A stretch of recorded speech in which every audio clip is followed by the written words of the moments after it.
a flaming fire taking vengeance of them, that know not God and that obey not the gospel of our Lord Jesus Christ, who shall be punished with everlasting destruction from the presence of the Lord and from the glory of His power. Higala ningon ang Biblia, kaya nagbalik sa itong Ginoong Jesucristo, kauban sa mga balay ng mga anghel, adto sa nagdila pagkalayo sa impyerno,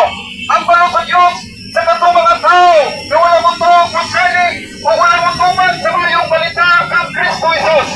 Adto sa nagdila pagkalayo sa impyerno,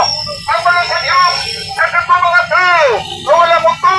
wala mo salig o wala relasyon sa itong Ginoong Jesucristo. Adto sa walay hunong na pagkalaglag sa linaw nga kalayo sa impyerno, ang balo sa Diyos sa katong mga tao, na wala mo tuman sa mayong balita kang Kristo Jesus. Ang mayong balita higala na si Kristo Jesus namatay tungod sa atong mga sala at siya gilubong at sa katulong kaadlaw na banhaw